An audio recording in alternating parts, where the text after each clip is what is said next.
Pahami cara kerja otak Anda. Memahami cara kerja otak cukup rumit. Ya, rumit karena jalur-jalur peta yang kompleks, syaraf-syaraf neuron yang jumlahnya jutaan dan panjangnya bisa mencapai ratusan kilometer jika disambung-sambung. Jaringan pusat nerve system pengendali kimia-kimia tubuh yang menentukan banyak hal seperti tindakan-tindakan yang diambil, perasaan-perasaan yang timbul, hingga bayangan-bayangan dalam pikiran. Demikian unik dan ajaib. Kemudian ada yang namanya persepsi atau paradigma atau bagaimana manusia memandang dunia. Itu semua mempengaruhi tindak tanduk hasil dan masa depan seseorang. Otak manusia terdiri atas ribuan sambungan tempat berjalannya sel-sel listrik di dalam otak. Ketika kita belum mempelajari sesuatu hal, di antara sambungan-sambungan itu ada celah yang memisahkannya. Sebuah celah yang tampak kecil akan jadi seperti jurang kalau kita bandingkan dengan kehidupan di muka bumi. Ketika kita mempelajari sesuatu hal, sel listrik dalam jaringan tersebut akan mencoba melompati celah tersebut, melompat menuju jaringan di depannya. Butuh tenaga ekstra untuk melompat, apalagi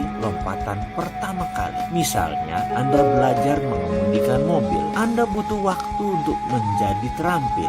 Butuh waktu, tapi lama-lama akan semakin mudah mempelajarinya. Mengapa? Karena setelah lompatan pertama, sel tadi juga akan membangun jalan perintis bagi sel listrik lainnya yang akan melompat juga ketika kita kembali mempelajari hal yang sama. Semakin kita rajin mengulangi hal tersebut, jalan perintis tadi semakin lama semakin baik dan pada akhirnya menjadi kokoh. Celah tadi pun tertutup dan terciptalah sesuatu sambungan baru. Saat itu kita telah berhasil menjadi keterampilan dalam hal yang berulang kali kita pelajari dan kita lakukan. Mengapa? Karena sel-sel listrik otak tak perlu lagi melompat menyeberangi celah. Jembatan telah kokoh berdiri. Itulah mengapa orang yang awalnya tidak bisa, kemudian belajar dengan keras, akhirnya mulai terbiasa, lama-lama malah menjadi terampil. Apabila ia terus belajar di bidang yang sama, dia pun akan menjadi ahli di bidang tersebut karena ia telah membangun jembatan yang kokoh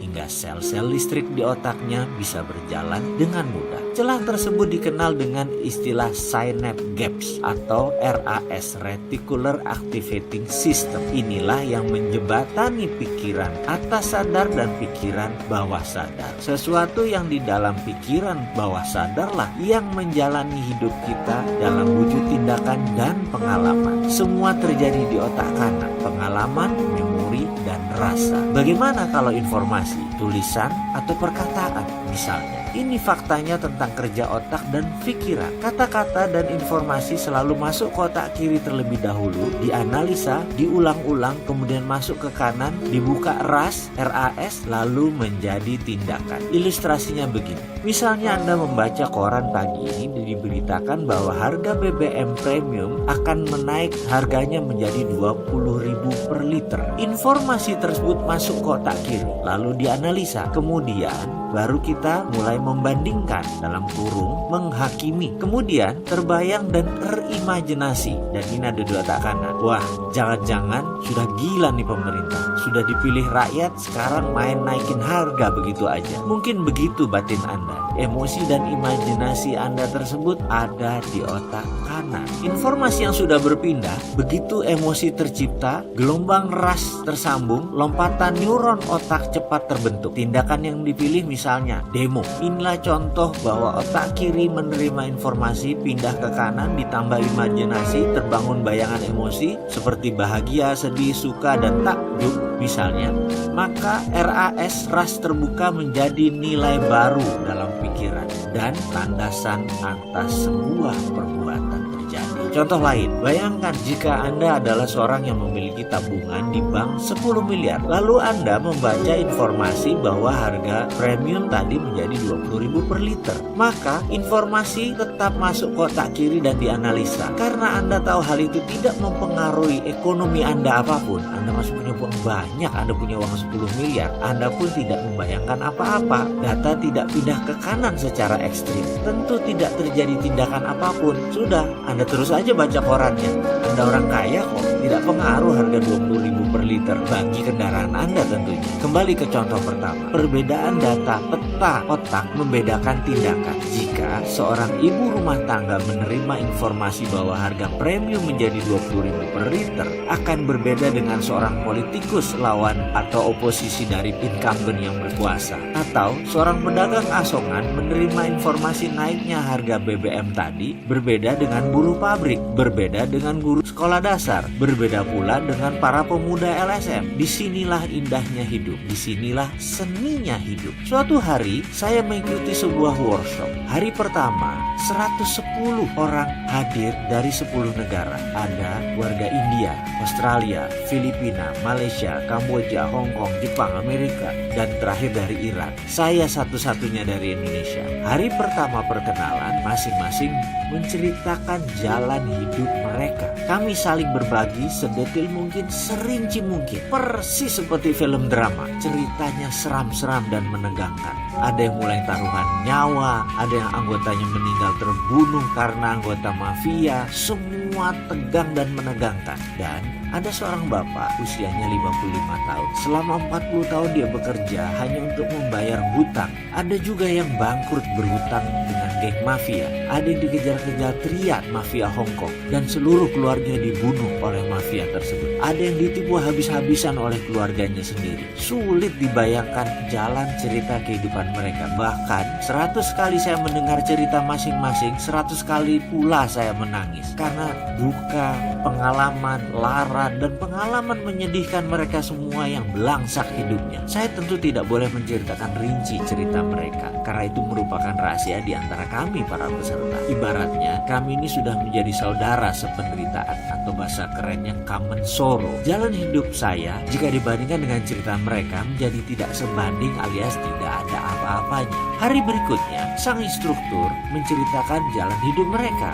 Sama saja awalnya, kusut semua. Mereka berlima dan masih muda, yang paling tua saat itu umurnya 35 tahun. Namun rekening mereka adalah 6 juta dolar yang paling sedikit. Itu saya berkali-kali bilang, Cuk, ini anak-anak tajir semua nih yang ngajarin kita. Tapi nggak apa-apa, itulah walk the talk, alias mereka melakukan apa yang mereka katakan. Workshop itu namanya Millionaire Mindset, diajari oleh milioner.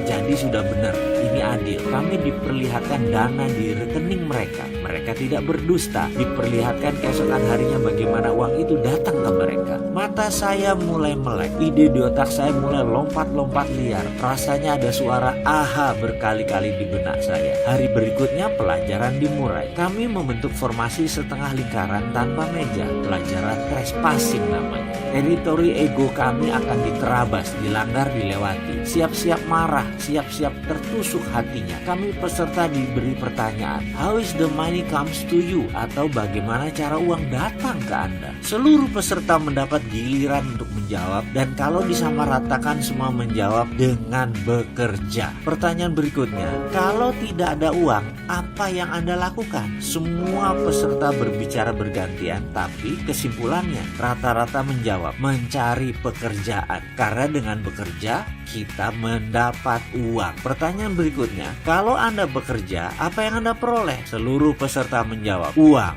Pertanyaan berikutnya, jadi begitulah cara kerja otak Anda. Untuk mendapatkan uang, Anda harus bekerja. Kita stop sebentar. Ada yang salah dari pertanyaan tersebut? Tentu tidak, bukan? Inilah pertanyaan dan pernyataan selanjutnya. Bisakah Anda tidak bekerja tapi dapat uang? Otak saya kerap, macet. Kemudian terdengar suara instruktur melanjutkan, oke, jadi Anda berpikir bahwa uang datang kalau bekerja, dan kalau tidak punya uang, Anda perlu mencari pekerjaan. Lalu Anda pikir Anda akan mendapatkan uang, padahal itu hanya untuk menyambung hidup. Di akhir bulan, uang Anda habis lagi, dan Anda bekerja lagi. Begitulah roda kehidupan yang Anda putar. Benar? Otak saya berhenti. Rasanya tidak ada yang salah. Bukankah itu pemahaman yang umum? Uang didapat dengan bekerja. Nggak kerja, ya nggak dapat duit. Bukan begitu? Kemudian pertanyaan berikutnya agak menohok saya. Anda bertuhan, Mr. Mardigu. Anda percaya Tuhan? Saya jawab, ya tentu saja. Tuhan Anda bisa apa? Tanyanya lagi. Waduh, kalau ini bukan pelajaran trespassing, pasti saya sudah ngamuk ini. Saya jawab, Tuhan saya bisa segalanya dan tak terhingga. Jawab saya dengan nada tidak nyaman. Instrukturnya bernama Geoff. Itu mendekat. Tuhan Anda tak terhingga, bisa melakukan apa saja, bisa mengerjakan semuanya. Benar begitu? Sekarang minta kepada Tuhan Anda. Bisakah Anda meminta kepada Tuhanmu? Begini, Anda tetap di rumah, duduk dengan orang yang Anda cintai dan mencintai Anda, mengerjakan sesuatu yang Anda sukai dan Anda cintai, kemudian uangnya tak terhingga. Bisakah? Saya gelagapan. Dia menekan saya sekali lagi. Bisa nggak Tuhan kamu mendatangkan uang kepada kamu tanpa bekerja, dengan hanya mengerjakan sesuatu yang kamu suka, yang kamu cintai, tapi tetap mendapat uang tak terhingga? Bisakah? Bisa. Langsung saya jawab dengan keras. Kenapa Anda nggak minta itu? Kenapa Anda nggak minta kepada Tuhan? Ya Allah, saya mau berkumpul dengan orang yang saya cintai, mengerjakan sesuatu yang saya cintai, menyenangkan orang yang saya cintai, membuat bahagia, semakin pintar, membantu alam, dan mendapat uang tak terhingga. Mengapa Anda tidak meminta seperti itu? Mengapa tidak meletakkan doa itu di benak Anda, tetapi justru memilih yang repot, melelahkan, membuat frustrasi yang namanya bekerja? Ngapain? Katanya dengan nada tinggi dan mengeras. Saya tidak menjawab. Saya juga bingung. Kenapa saya mau dapat uang harus kerja? Kenapa nggak diem saja atau mengerjakan sesuatu yang enak, yang santai, dan saya sukai saja? Tapi kenyataannya kan orang harus bekerja juga, apapun itu. Buktinya banyak orang yang santai-santai malah masuk jurang kemiskinan. Jadi itu maksudnya saya harus apa? Geoff menekan saya lagi. Kalau Anda datang ke sini masih mempertahankan dan mempertanyakan hal-hal dasar, Anda harus siap-siap kecewa. Kalau Anda percaya Anda menentukan nasib Anda sendiri, Anda siap-siap terkejut. Kalau Anda percaya nasib bukan di tangan Anda, pasti Anda kecewa. Tapi kalau Anda percaya Tuhan bisa melakukan apapun dan Anda pasti mendapatkan sesuatu yang Anda maui, Anda berada di tempat yang benar. Kalau Anda percaya garis tangan sudah ditentukan sebelumnya, Anda pasti frustrasi. Kalau Anda percaya Anda menulis jalan hidup Anda sendiri, Anda pasti menemukan jalan keluarnya bersama saya di sini. Kalau Anda banyak berpikir dan mempertanyakan metode pengajaran selama 7 hari ke depan, siap-siap angkat koper karena Anda tidak akan mendapatkan apa-apa. Kalau Anda pasrah dan percaya, Anda sangat diuntungkan karena semuanya akan mudah. Kalau Anda percaya inilah jawaban atas doa Anda pasti menikmati setiap proses di kelas ini. Kalau Anda masih memegang kukuh belief system yang lama, Anda akan persis menjadi seperti Anda yang sekarang, langsak hidup Anda. Kalau Anda meruntuhkan seluruh bangunan Anda dan bersiap membangun fondasi belief system yang baru, siap-siap melihat Anda yang lebih baik sesuai dengan keinginan Anda. Urainya si Geoff panjang lebar. Kemudian nada suaranya melunak dan semakin pelan. Anda kesini sudah buang-buang waktu, membuang tenaga, membuang pikiran, membuang uang. Apa yang tersisa dari Anda hanya pola pikiran saja. Kalau Anda mau membuang pola tersebut, kita akan lanjutkan pelajarannya. Siap-siap akan sakit, siap-siap sakit hati, karena semua yang Anda pegang selama ini harus dilepas. Wajib, bahkan kebenaran yang Anda pegang, yang Anda punyai, ditantang ke batas ujung. Diri Anda akan didorong ke batas yang membuat Anda merasa apakah mungkin, apakah masuk akal. Masa sih? Bagaimana bisa? Pertanyaan-pertanyaan logika belief lama Anda akan ditantang. Kalau ternyata tidak teruji, rubuhkan. Ingat, kebenaran yang terbenar adalah kebenaran yang teruji. Dan kebenaran yang paling benar, dia tidak menohok atau menyinggung siapapun. Kalau ada yang sakit hati gara-gara kebenaran, pelajaran kebenaran ini salah. Dan semua kita tahu bahwa kebenaran yang paling benar adalah kebenaran yang membela dirinya sendiri. Inilah pelajaran Millionaire Mindset. Berlanjut.